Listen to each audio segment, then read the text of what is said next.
On the Avengers, there's a massive shot where every single hero on the team comes together and they finally fight as a team.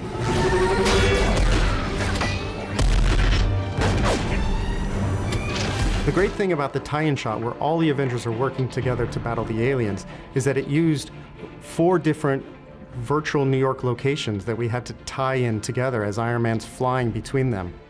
From the day that we saw the previs for this shot, we realized this was going to be a massive undertaking because it's a very long shot, no cuts, where we go from hero to hero and we fly around New York, seeing how they're fighting off the alien horde.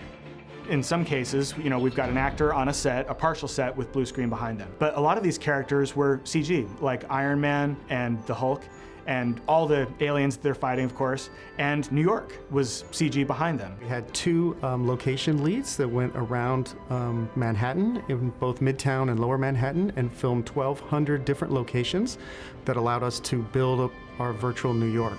Those images are then stitched together to create what people are usually referred to as a panosphere, or a panoramic image of that location.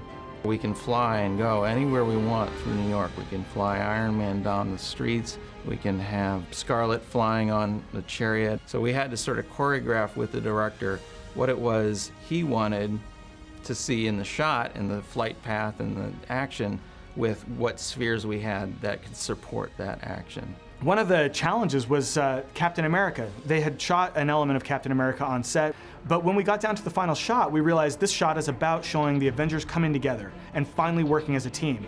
So we had an opportunity when Iron Man flew in next to Captain America to show not only that they're just fighting around each other, but that they're helping each other and that they're trading off blows to kind of win as a team. And to do this, we realized we had to change Captain America's motions, which meant that went from, you know, a blue screen plate of Captain America to an all-digital human. And so luckily we had taken our Captain America digital double to a point where that could be done. So because the shot was so massive, we had to break it into sections so that we could give each section to separate groups of artists and work on them as though they were a single shot. And then we had a separate team whose job it was to pull all those sections back together and make a cohesive shot out of it, and making sure that at the blend points that it still worked, that it worked as a cohesive shot and that it all felt like the same shot all the time.